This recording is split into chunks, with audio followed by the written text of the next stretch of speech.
Y ya estamos totalmente de vuelta en vivo hoy día 28 de octubre del año 2010 en un nuevo Chile. Quiero aprovechar de invitarlos a que vayan a la store de 8.8. Tenemos una store en 8.8. Dentro de las cosas que hay mascarilla, poleras de los años anteriores, etcétera. Y como esta conferencia es tan particular porque cumplimos 10 años y queríamos invitar a solo leyendas, también quisimos invitar a leyendas locales. Y esa es la razón por la cual hoy día me acompaña Jacobo Tibaquirá de Dragon Yard. Jacobo es el director de investigación y desarrollo de Dragon Yard y es uno de los responsables también de la comunidad, de la conferencia que se hace todos los años. Trabaja directamente con Jaime Restrepo. Podemos decir que es la mano derecha o la izquierda o las dos. Así que Jacobo, totalmente bienvenido a 8.8 Leyendas y te dejo a ti presentar a la siguiente leyenda. Bueno, qué introducción tan fuerte, Gabriel. Muchas gracias por esas palabras. Muchísimas gracias por la invitación, por estar acá participando de estos 10 años de conferencia. Nosotros que también estamos detrás de un evento que lleva unos años menos, sabemos lo complejo y todo lo que se necesita para estar detrás de todo esto. Y felicitaciones por estos años, por ese trabajo, por estar marcando historia en Chile, en Latinoamérica, ir pisando territorios hasta llegaron a DEFCON también, conquistaron DEFCON allá en Las Vegas. No, felicitaciones por todo el trabajo, a todo el equipo de 8.8, a toda la gente que está detrás, excelente trabajo.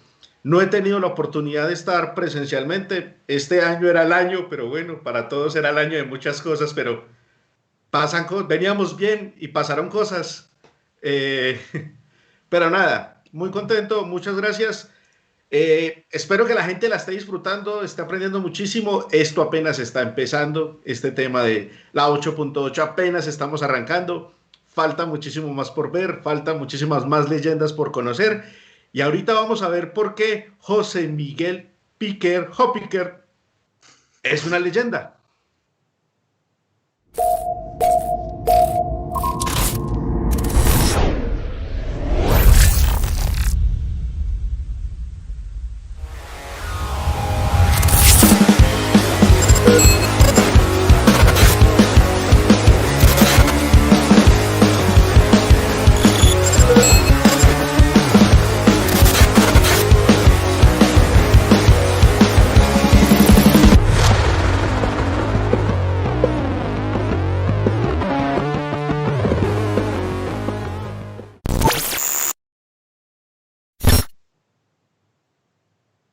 Ok, muchas gracias. Gracias a todos por asistir y por haber considerado mi nombre para esta invitación. Hace efectivamente 10 años me invitaron a hacer el keynote del primer 8.8 en un pequeño teatro, digamos, lleno de hackers. Y les hice una presentación que de alguna forma estoy tratando de reciclar hoy día. Vamos a recordar un poco eso y voy a tratar de pasarles un mensaje, digamos, de por qué creo que no hemos logrado resolver el eterno conflicto entre la seguridad y el empuje, digamos, y que tienen que tener las empresas en el área de TI y que lo han tenido durante todos estos años. Y de alguna forma nos hemos estado dando vuelta y nos estamos quedando un poquito en lo mismo de antes, digamos. Entonces, les voy a hacer un pequeño resumen de ello. Entonces, lo primero, como veían, decía que esta charla debería haberse llamado algo así como vengo del pasado y les vengo a contar lo que les va a pasar. Yo he hecho charlas sobre el futuro desde hace muchos años y de hecho estaba pensando que mis primeros pasos en esto fueron justamente en la época en que salió esta película de Volver al Futuro y donde su futuro era el 2015, ¿no es cierto? O sea que de alguna forma nuestro presente, digamos, ya es más que el futuro de cuando yo era joven. Y me traen a estas charlas en particular porque soy una especie de reliquia histórica del Internet chileno. Y me tocó participar en un montón de hitos famosos que, por supuesto, en la época no teníamos idea que iban a ser tan famosos. Desde el primer mail, que es de alguna forma lo que me ha hecho más famoso en las redes y en la sociedad, hasta la primera página web de Latinoamérica, donde ya era un profe joven en esa época. O sea, partí siendo un estudiante joven y terminé siendo un viejo profesor como es hoy día, ¿eh? Para demostrarles que esto es verdad, solo tengo dos evidencias. Uno es una fotocopia de un viejo Mercurio ajado del año 92, donde aparezco hablando de Internet y esas cosas en un suplemento donde nadie entendía nada de lo que yo estaba hablando. Y una foto que nunca existió del primer mail y lo terminamos transformando en una caricatura, donde está Patricio Poblete enviando el mail mientras yo estoy ahí chequeando de que la conexión funcionara en el año 85, y éramos tan poco conscientes de la importancia de lo que estábamos haciendo que ni siquiera tomamos una foto o guardamos registro de ese evento, ¿no? Para aquellos que ya son demasiado jóvenes y no tienen ningún recuerdo de estas cosas, para ponerlos en contexto, el año 93, ¿no es cierto?, que ya estábamos conectados a Internet y el dominio CL estaba comenzando en Chile. Eso era el dominio CL. Ese es un dibujo que hice yo mismo ahí con mis propias manos prácticamente, ¿no es cierto?, en lo que en esa época se consideraba un dibujo de alta resolución, que como pueden apreciar, con el tiempo envejecen mal porque los píxeles empiezan a ver cada vez peores, digamos, donde básicamente teníamos digamos, unas docenas de dominios, ¿no es cierto?, inscritos en .cl, y eso era todo lo que había en el Internet chileno. O sea, en el fondo, algo que no hay que olvidar es que incluso en décadas, digamos, no tan anteriores, ¿no es cierto?, Internet era absolutamente nada, ¿no? Esto para ponerlos en el contexto de lo que les voy a contar. En el año 96 tengo registro de la primera charla de seguridad que di en mi vida, donde dije un montón de cosas, digamos, con respecto a lo que estaba pasando y cuáles eran los problemas de seguridad y qué sé yo. Entonces, si se fijan en el contexto, en el año 96 Internet no era nada, ¿eh? Todavía no había ni siquiera la página web de impuestos internos, ninguno de los negocios de retail estaba en Internet. O sea, la gente normal todavía no conocía Internet de verdad. Y esto recién ocurrió, digamos, tipo 99-2000, ¿eh? Y entonces el año 2011 me invitaron a dar el keynote de la 8.8, donde justamente me referí a mi primera charla de seguridad del año 96 y qué tanto valían las cosas que había dicho en esa época con las que valían ya el 2011. El 2011 Internet era una realidad absoluta y completa en la sociedad, ¿no es cierto? Pero todavía era así como un ser desconocido, ¿no es cierto?, donde todavía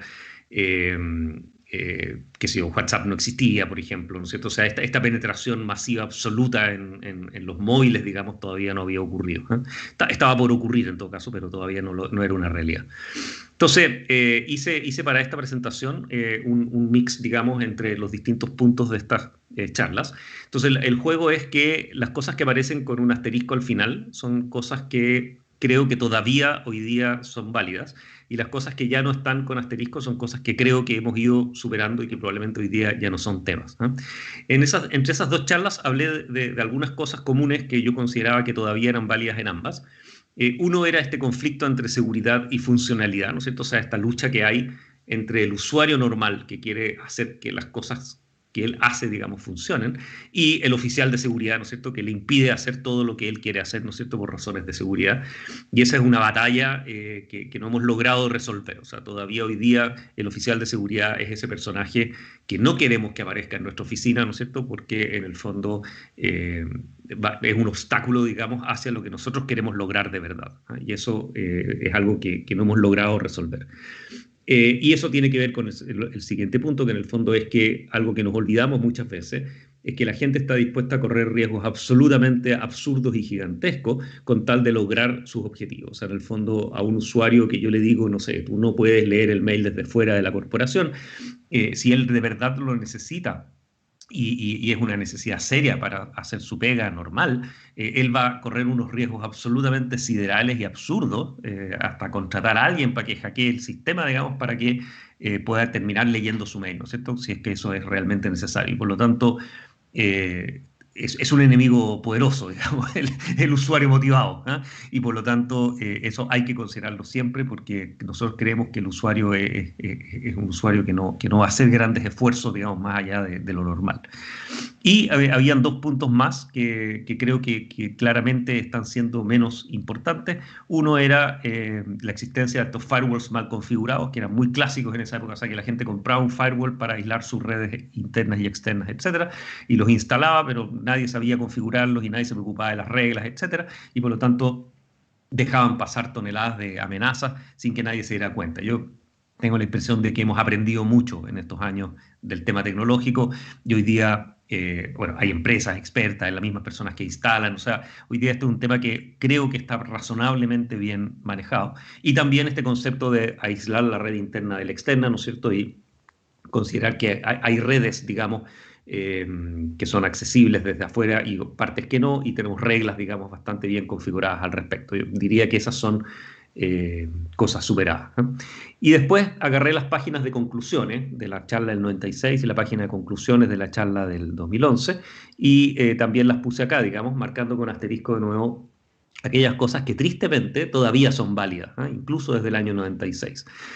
Entonces, la clásica del 96 era que todo el mundo seguía diciendo esto, que la seguridad es una gran prioridad para nuestra corporación, para nuestra empresa, etcétera, pero por otro lado, esa no existe en el presupuesto tradicional de la empresa.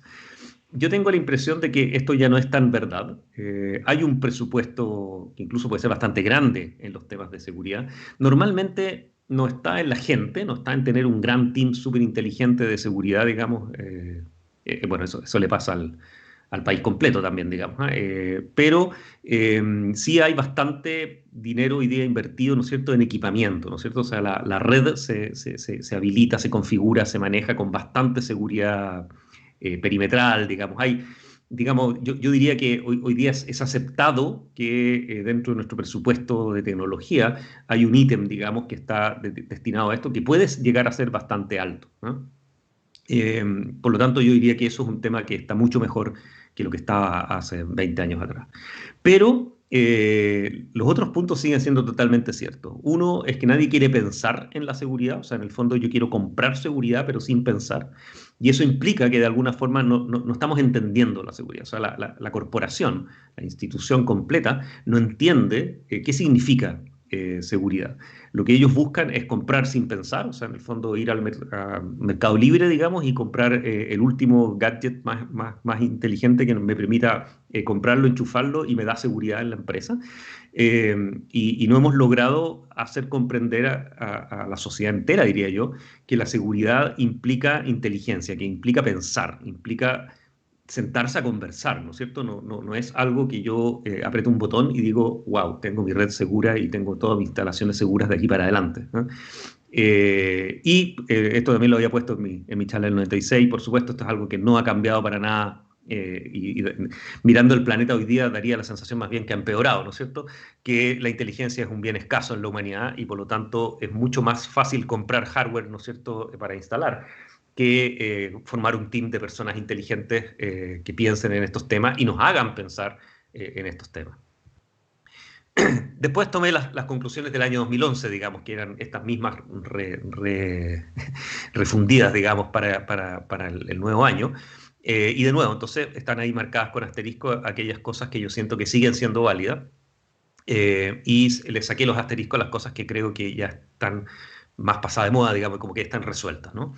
Creo que hemos fallado en proteger nuestra infraestructura. De alguna forma, durante estos 20 años, digamos, seguimos sufriendo ataques vergonzosos, ¿no es cierto? Seguimos sufriendo robos, ¿no es cierto? Y crímenes en la red en forma bastante común, digamos, y no hemos logrado generar un mecanismo que nos permita vivir tranquilos, de alguna forma, ¿no? El tema de la información sensible, desprotegida, ¿no es cierto?, y disponible, sigue siendo un gran tema. Se filtra demasiada información que no debió nunca haber salido, ¿no es cierto?, y ese tipo de situaciones siguen ocurriendo, digamos, en forma bastante sistemática. Yo había puesto en esa conclusión también que la ciudadanía no entiende los riesgos de seguridad. Yo creo que eso es algo que muy recientemente, en todo caso, pero yo diría, no sé, los últimos 5 años ha cambiado mucho. Probablemente debido a las redes sociales, debido a al caos un poco del mundo, ¿no? La desinformación, fake news, en fin. Y por supuesto los ataques más exitosos, digamos, que han habido a bancos, etcétera. Yo creo que ha generado mucha más conciencia de que la seguridad es un tema y que corremos grandes riesgos, ¿no es cierto? Que la red es un gran riesgo, etcétera. Eso no nos hace que estemos entendiendo inteligentemente el problema, pero por lo menos yo creo que hay mucha más conciencia de que hay un problema de seguridad en la red, ¿no? Después teníamos que los sistemas no están suficientemente protegidos, y yo sigo pensando que eso es absolutamente así, y que esta evangelización, digamos, que hacemos todos, que la 8.8 es como el gran templo de la evangelización de seguridad, digamos, ¿no es cierto?, en el país, no ha sido suficiente para permear, digamos, y garantizar que las cosas se hagan bien, ¿eh? Yo creo que eso es también bastante claro, digamos, ¿no? Y el tema de cómo comunicar esto, yo creo que eso nos queda un gran camino por seguir. Esto lo puse en el 2011 y creo que sigue siendo absolutamente válido hoy día. Tenemos que, toda la comunidad que entendemos el tema de seguridad, tenemos que esforzarnos mucho más por comunicar fuera de nuestra comunidad. O sea, no solo juntarnos acá entre todos los hackers de la 8.8 y ser muy felices tomando cerveza y hablando de seguridad, sino que comunicar fuera de nuestro entorno, ser capaces de hablar con la gente común, ser capaces de que ellos entiendan lo que está pasando y no esforzarnos tanto por aterrorizar, porque la clásica charla de seguridad masiva que hacemos hacia afuera es matar de miedo a la gente, lo cual hace que en general la gente se dice, no, ya este tema es demasiado terrorífico, mejor no me voy a meter, digamos. Entonces, es un juego entre entender, pero tampoco exagerar, digamos, lo que es difícil, porque hay temas que son realmente complejos, digamos, peligrosos en nuestra área, digamos, ¿no? Ok, y tratando de pensar ahora más bien en lo... O sea, hasta aquí, digamos, mi conclusión es más bien negativa, ¿no es cierto? Es como decir, wow, o sea, hemos estado hablando de esto, empujando esto, trabajando en esto durante más de 20 años, y no hemos logrado cambiar la aguja, digamos, y básicamente estamos viendo más o menos los mismos problemas de siempre. Sin embargo, sí ha cambiado algunas cosas importantes en el escenario desde el 2011 a la fecha. Una cosa clara, ¿no es cierto?, es que los ataques son cada vez más sofisticados. O sea, los ataques iniciales del típico hacker con un script, ¿no es cierto?, que hacía cualquier cosa, se ha ido viendo reemplazado por ataques mucho más organizados y sofisticados al sistema. Probablemente algo que me impresionó, digamos, por lo brillante, simple y inteligente, digamos, fue, por ejemplo, la idea del ransomware, ¿no es cierto? Esta idea de, ok, yo voy, encripto los datos, no tengo idea quién eres tú, no tengo idea de lo que tienes en tus datos, no me importa nada, no necesito entender nada, lo único que hago es encerrar tus datos y cobrar recompensa por soltarlos, digamos, ¿no es cierto? Es un ataque que probablemente ninguno de nosotros habría pensado, digamos, dentro de los escenarios, y muestra cómo se puede abusar del enorme valor que la tecnología ha ido tomando en nuestras vidas cotidianas, ¿no? Y eso yo creo que es algo que ha cambiado radicalmente. O sea, hoy día la importancia, la relevancia de nuestros sistemas TI en la vida cotidiana, en salvar vidas, en funcionar, ¿no es cierto?, es diametralmente distinto a lo que era en el 2011, lo cual hace que como que el valor de lo que está en juego, digamos, es mucho mayor, ¿eh? Eso también ha generado mayor conciencia de la gente, de la sociedad, en sus datos,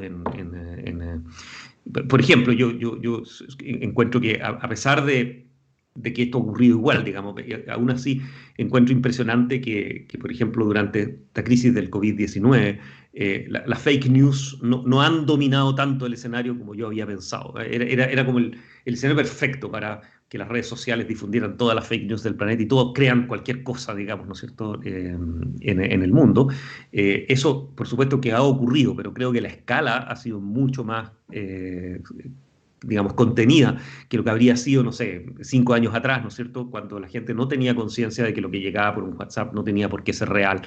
Yo creo que ha habido una batalla, digamos, en contra del abuso, digamos, de las redes sociales que la gente ha ido entendiendo, ¿no? Es lento, pero va funcionando. Y en el lado un poco peligroso, ¿no es cierto?, es que nuestros enemigos, para lograr que esta seguridad y esta conciencia funcionen, son básicamente 3, veo yo, digamos. Una es que la tecnología, los datos, ¿no es cierto?, son demasiado estratégicas hoy día para la empresa. O sea, la empresa no puede digamos, no puede sobrevivir, digamos, a un hecho de, por ejemplo, demorar sacar un producto mientras está revisándole sus problemas de seguridad. O sea, en el fondo va a perder el negocio, va a salir fuera del juego, ¿no es cierto?, si no sale rápido con su solución.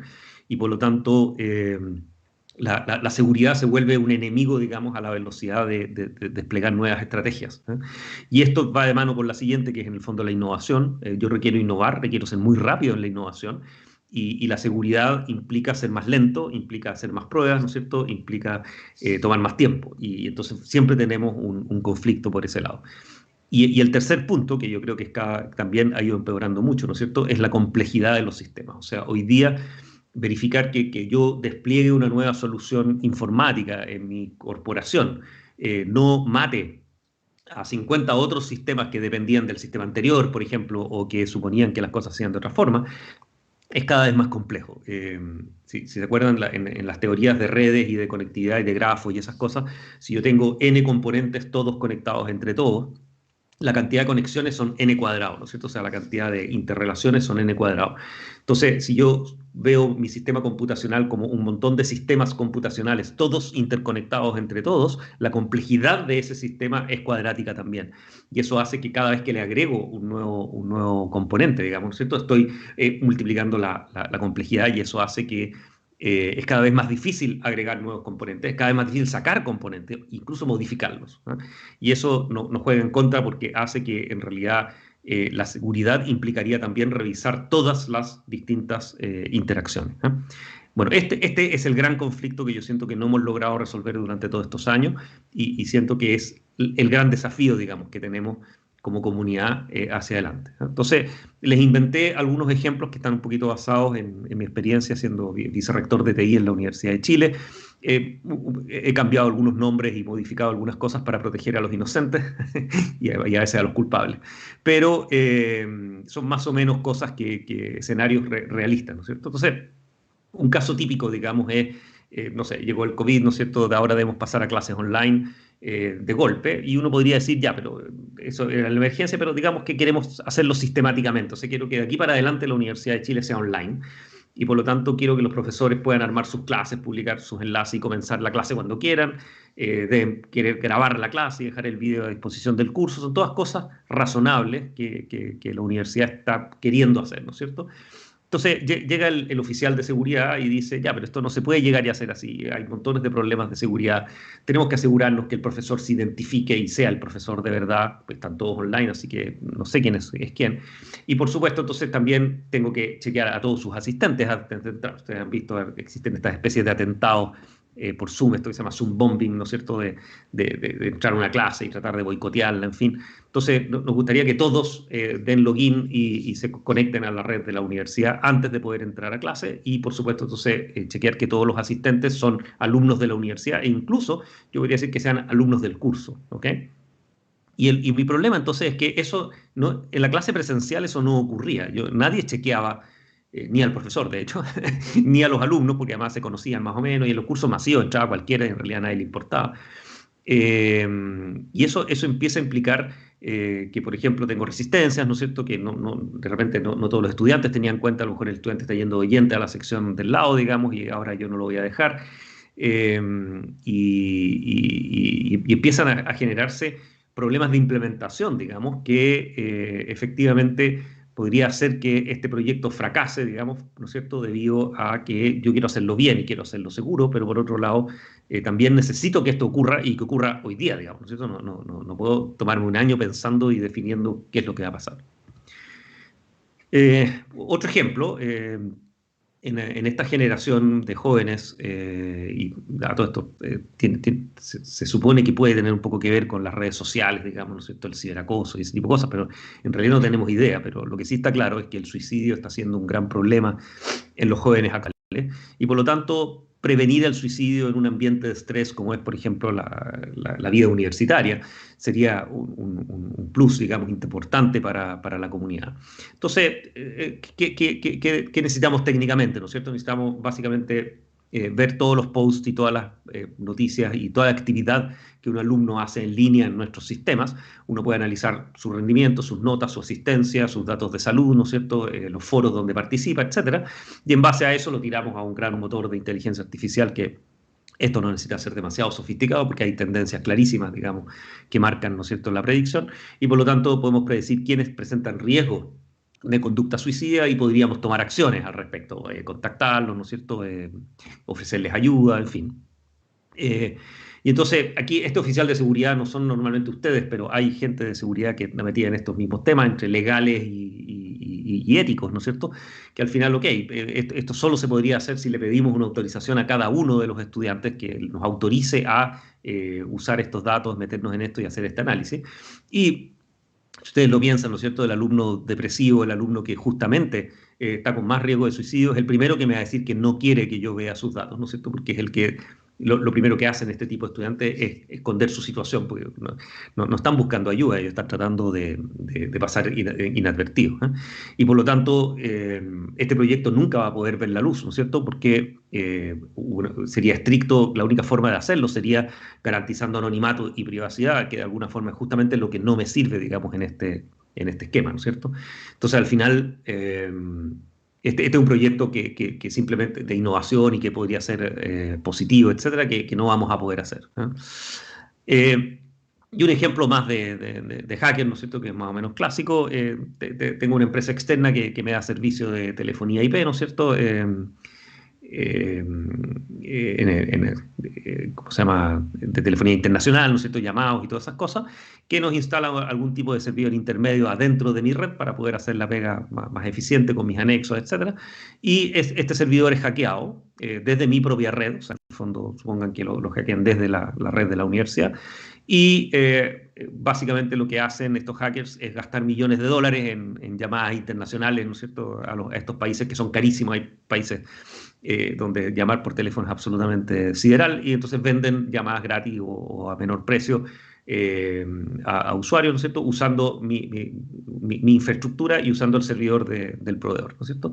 Entonces, en el fondo, esta situación empieza con la discusión de, ok, entonces, ¿de quién es la culpa de esto?, ¿no es cierto? ¿Quién es el responsable de esto? ¿Es responsable la empresa que instaló un servidor hackeable entre medio? ¿Es responsable la universidad que usaron su red para hackearlo? Y entonces la conclusión de seguridad es, bueno, nosotros nunca debimos dejar entrar un servidor de esas características a nuestra red. Y por otro lado, desde el punto de vista de la funcionalidad, esto era parte del contrato, ¿no es cierto? O sea, en el fondo necesitamos que el sistema funcione, necesitamos hablar por teléfono y que sea eficiente, y por lo tanto debimos haber instalado esas máquinas, pero ¿en qué condiciones? Cuando en realidad no entendíamos lo que estaba pasando. Entonces, este ejemplo es el clásico ejemplo de la complejidad, ¿no es cierto?, donde en el fondo un pequeño sistema del cual probablemente nunca el oficial de seguridad vio pasar, digamos, esto que estaba ocurriendo, porque era el servicio de telefonía que lo contrata alguien más y qué sé yo, nos genera, digamos, un problema de seguridad interna y no tenemos hoy día cómo discutir siquiera si esto era una buena idea o una mala idea. Entonces, en conclusión, digamos, lo que quiero mostrarles es que el mundo, lo que sí ha pasado en estos 20 años es que el mundo se nos ha complicado mucho, ¿eh? ¿Qué debiéramos hacer como empresa, como corporaciones, como gente de seguridad, digamos, para poder hacer bien nuestra pega? Mis recomendaciones son las siguientes. Yo creo primero que la seguridad ya no podemos seguirla viendo como un problema de tecnología. O sea, en el fondo, el informático, el TI a cargo tiene que estar en esta conversación, pero no es el que tiene que estar tomando estas decisiones, ni es el que tiene que decir la seguridad es mía, o sea, la seguridad es mi tema, ¿ya? En el fondo, de la misma forma como inventamos esta idea del IT governance para las compras y los planes de desarrollo, estrategia, equipamiento, etcétera, en tecnología en general. Después inventamos el data governance para poder definir los datos, la privacidad y la administración como conceptual, digamos, de los datos corporativos. Yo tengo la impresión de que ahora nos toca la seguridad también, que creo que no es parte del data governance, porque también hay seguridad de los datos, pero aquí no es solo seguridad de los datos, la seguridad va más allá de simplemente el tema de datos. Y por lo tanto, siento que de la misma forma que tenemos estos comités, o debiéramos tener estos comités más corporativos, debiéramos tener un comité de security governance que en el fondo discute estos temas a alto nivel, ¿eh? ¿Por qué es esto? Porque en el fondo el tema de seguridad también se ha ido transformando en un tema estratégico. No es un tema fácil, no es un tema fácil de discutir tampoco a nivel estratégico, pero si ustedes lo piensan, la decisión de qué riesgos queremos correr y cuáles no, y cuánto cuesta, digamos, no correr el riesgo y cuánto cuesta correr el riesgo, es una conversación que no podemos tener los tecnólogos, ¿no? Tenemos que tenerla con todo el negocio y con el gerente general y probablemente con los dueños de la corporación, ¿eh? Por ejemplo, en inversión en seguridad, ¿cuánta plata debemos definir, digamos, anualmente para gastar en seguridad? Donde, digamos, todo lo que tiene que ver con la seguridad de nuestra infraestructura y en gente también, todo incluido, ¿no es cierto? Si queremos discutir esto, en el fondo siempre vamos a poder encontrar un evento catastrófico de seguridad que en el fondo nos va a hacer quebrar. O sea, algo que pase, que es tan grave que nos va a sacar del negocio. O sea, que básicamente nos puede matar, ¿ok? Ya sea por reputación, ¿no es cierto? Ya sea porque se robaron toda la plata, así que nos quedamos sin dinero. Hay eventos que pueden ser absolutamente catastróficos para casi cualquier organización. Por lo tanto,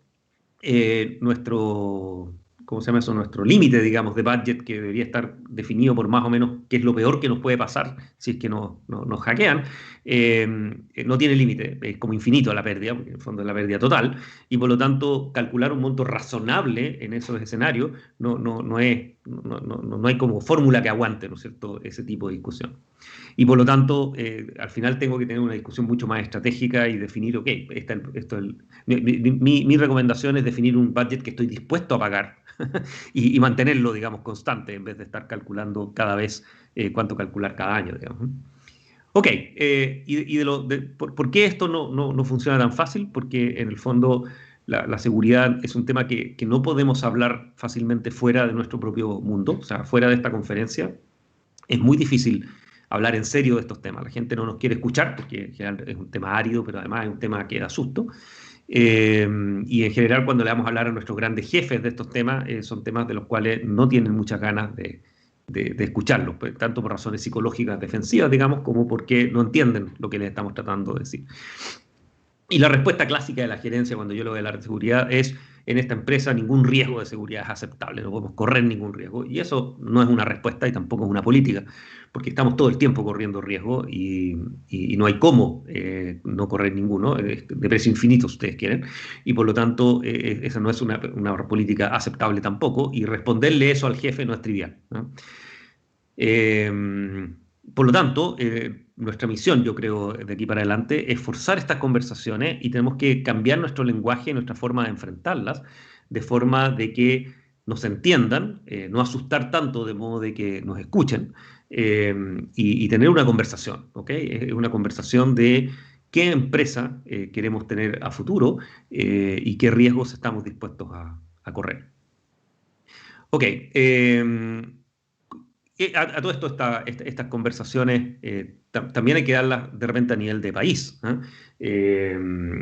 Por ejemplo, en este minuto en Chile están discutiendo la próxima ley de delito informático y también aparecen estos temas de seguridad, ¿no es cierto? Y hay voluntad, por ejemplo, de gente que quiere criminalizar el hacking ético, por ejemplo, que es algo absolutamente absurdo. Y sin embargo está bastante cerca de ser aprobado. Entonces esa conversación nuestra hacia también el ambiente político, hacia el gobierno, hacia el poder legislativo, también tenemos que darla, tenemos que hablar hacia la comunidad para explicar por qué esas decisiones son erradas. Ok, entonces las conclusiones a las que los quiero llevar ahora, el año 2020, digamos, es que el oficial de seguridad, el personaje este que juega este rol de la seguridad en las corporaciones, no puede ser ese personaje que siempre dice que no. Yo siempre, ustedes han visto en las corporaciones existen estos abogados que no sé para qué les pagamos, porque lo único que hacen es decir que no a todo. Para eso podríamos implementarlo con un pequeño programita en un script. No tiene ningún sentido. El oficial de seguridad es lo mismo. No puede estar diciendo eso no se puede hacer porque viola no sé qué cosa. Obvio que viola algo, sí. Todo lo que hagamos, todo movimiento que damos, va a abrir brechas de seguridad nuevas, digamos, por definición. Lo que tenemos que tener una conversación en serio, ¿no es cierto? De la misma forma como con el abogado decimos, ya, entonces, ¿qué riesgos legales hay? ¿Qué defensas tenemos? ¿Qué camino es el más legal o el menos legal? La ley no es una línea firme, digamos, y férrea, sino que es como argumentable de ambos lados, y eso hay que sentarse a conversar. Es lo mismo que pasa con seguridad. La seguridad no es una frontera definida de que aquí estoy seguro y aquí estoy inseguro, ¿no es cierto? Tenemos que conversar dónde nos movemos o si no, los oficiales de seguridad van a terminar igual que los abogados. Ese es para asustarlos, digamos, ¿no? Y lo cual quiere decir que al final nadie les pregunta nada y nadie los considera, ¿no es cierto? Porque saben lo que van a decir y nadie quiere pasar por las manos de ustedes. Entonces, lo que tenemos que hacer es lo contrario, es aprender a conversar. Tenemos que aprender a balancear riesgos versus las decisiones que hay que tomar, ¿no es cierto? Entonces, toda decisión tiene riesgo, el no tomar una decisión también tiene riesgo y por lo tanto tenemos que aprender a nosotros entregar los elementos para ese balance y hacer pensar a la corporación, ¿no es cierto?, y al nivel estratégico en esos balances para tomar sus decisiones, ¿eh? Y para eso hay que aprender a hablar. Tenemos que aprender a hablar en un español, digamos, de masas, ¿no es cierto? Para poder hablar con el nivel estratégico, tenemos que aprender a hablar con el negocio. No podemos quedarnos encerrados, digamos, en nuestro data center, suponiendo que los hackers, digamos, van a llegar sin que nadie se dé cuenta. Y creo que si no resolvemos este tema, si no somos capaces de transformar, digamos, el problema de la seguridad en una conversación, ¿no es cierto?, y una discusión donde tomamos decisiones informadas, mi gran pesadilla, ¿no es cierto?, es encontrarme en, digamos, 20 años más en el asilo de ancianos, ¿no es cierto?, dando esta misma charla y diciendo de nuevo, esto hace 40 años que dijimos esto y nada ha cambiado, ¿eh? Así que les pido, por favor, que me eliminen ese escenario y seamos capaces de dar esta conversación. Muchas gracias.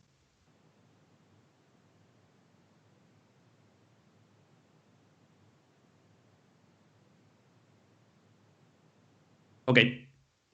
Sí.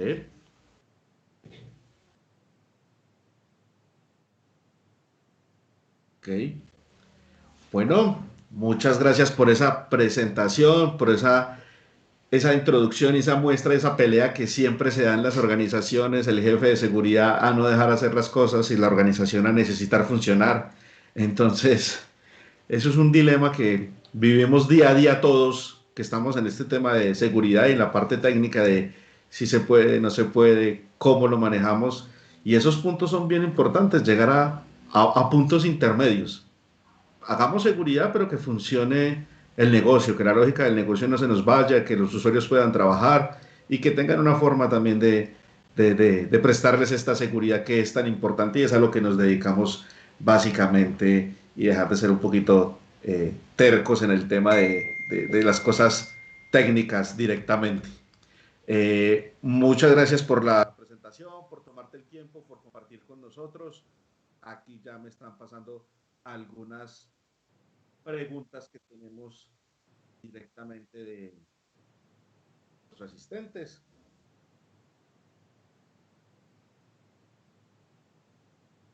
¿Por quiénes se debería conformar el comité de Security Governance en una compañía y por qué? Es una de las preguntas. Perfecto. Sí, mira, yo creo que claro, o sea, claramente el oficial de seguridad y probablemente el CIO, digamos, los dos personajes clásicos de tecnología tienen que estar ahí. Y por el lado de la empresa, yo creo que tiene que estar alguien tipo gerente general, o sea, alguien que está, digamos, en la estrategia global, digamos, de la compañía, y debieran estar todos aquellos gerentes productivos, o sea, el gerente de negocio, los que están en nuevos negocios, los que están en el operativo, si tú quieres, ¿no es cierto? Aquel que está en el cargo operativo. ¿Por qué tienen que estar ellos? Porque en el fondo yo lo que necesito, por ejemplo, cuando vamos a discutir algo como vamos a desplegar IoT, por ejemplo, en tal, no sé, fábrica, ¿no es cierto? Y eso nos puede traer ciertos problemas de seguridad porque esos dispositivos todavía no sabemos muy bien cómo administrarlos. Esa discusión tenemos que tomarla por el lado comercial, o sea, qué tan importante es eso para el negocio, por el lado del gerente general para que vea los distintos trade-offs que hay en estos temas y los riesgos que estamos corriendo. Y por supuesto, tiene que estar el jefe de planta o el operativo, el gerente de operaciones, digamos, como se llama en la corporación, que es el que va a tener que manejar esto, digamos, ¿no es cierto?, dentro de su área. Y por supuesto no va a ser una conversación fácil, porque a uno le estoy metiendo un problema que no está seguro de entender, a seguridad me está diciendo, oye, pero aquí hay un riesgo, y por otro lado el de negocios que está desesperado por vender más, ¿no es cierto?, y necesita que esto se despliegue, ¿no? Entonces yo creo que lo importante del Security Governance es que estén todos los que toman las decisiones estratégicas de hacia dónde va la compañía, y probablemente para cada tema en particular, por ejemplo, nuevo negocio, nuevo producto que estamos tratando de desplegar, probablemente hay que traer al jefe de proyecto, digamos, al responsable, para que nos cuente, digamos, o sea, como invitado, ¿no es cierto? No es un comité que tiene que tener exactamente los mismos miembros todo el tiempo. Pero eso es un poco la sensación, o sea, tiene que haber una mirada transversal del negocio. Y lo que no sé mucho es dónde uno mete no sé, al dueño, ¿no es cierto?, al directorio, digamos, ¿no? Porque obviamente a ese nivel probablemente tú no quieres llegar con estos temas, pero en algunos casos probablemente sí es relevante, ¿eh? Es muy difícil. O sea, yo creo que el directorio no está metido en este comité, pero de alguna forma algunas cosas que este comité decide hay que pasarlas por el directorio también. Espero haber respondido la pregunta. Pero es una pregunta difícil porque es muy variable según el tipo de corporación. Es una pregunta difícil. Yo diría que a los dueños del negocio, pues, para que firmen los cheques y aprueben. Claro, pero es la plata de ellos la que se está arriesgando, digamos. Bueno, por acá nos hacen otra pregunta. ¿Un abogado con conocimiento en temas legales sobre tecnología debería ser parte del comité? Probablemente sí, probablemente sí. Ahí la duda siempre es si tiene que ser un abogado con conocimientos tecnológicos o un tecnólogo con conocimientos legales. Porque de los dos hay, ¿no es cierto? Nosotros siempre le llamamos los abogados amateurs, digamos, ¿no? Abogados de ejecución, les decimos en nuestra jerga. Yo creo que sí, yo creo que es importante tener abogados en esa mesa, probablemente no más de uno, porque hay tantas opiniones como abogados siempre en estas cosas, pero probablemente es bueno porque uno de los grandes riesgos siempre en estos temas viene por los lados legales. O sea, si se imaginan el escenario por ejemplo, de la prevención del suicidio, por ejemplo, hay claramente riesgos legales de que nos pudieran acusar de algo eventualmente, y por lo tanto tener a alguien experto en esos temas siempre es importante. Bueno, por acá tenemos, creo que es la última pregunta, y dice, en empresas pequeñas, ¿qué recomendación daría para que puedan aplicar medidas de seguridad sin generar gastos muy grandes? Sí, mira, yo en general la empresa pequeña eh, corre menos riesgos de estos a lo gran corporación. O sea, es difícil que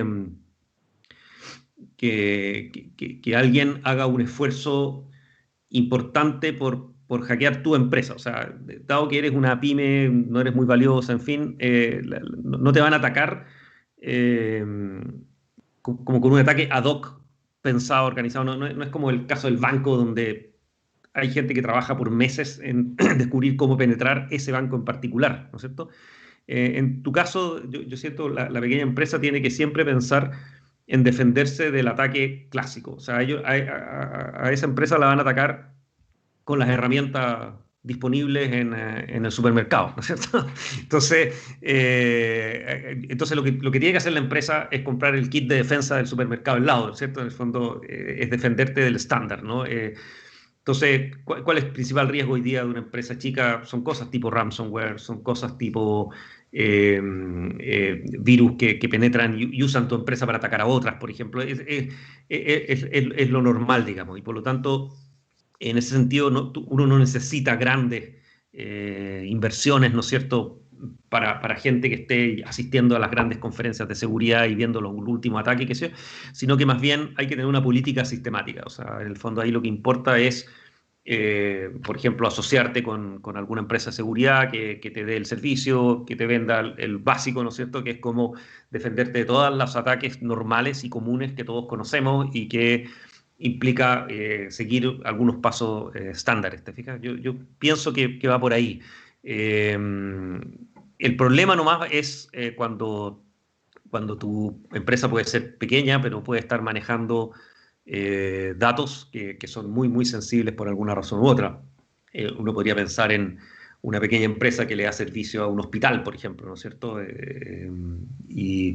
Y entonces, a veces tu empresa no es el objeto del ataque, pero sí son, por ejemplo, datos que tú manejas para terceros que sí pueden ser relevantes. Entonces, hay distintos esquemas de riesgo, digamos, ¿no? Y ahí sí hay que tener mucho más cuidado y yo siento que la primera inversión, o sea, de pasar de esa etapa de instalar el estándar y tener un asesor de seguridad, que es una empresa o alguien que entiende y que te da el servicio, digamos, de mantenerte al día, el siguiente paso es contratar a alguien, ¿no? Yo siento que la primera inversión que uno tiene que hacer es en inteligencia, ¿no? No es comprar una caja o un firewall o instalar algo.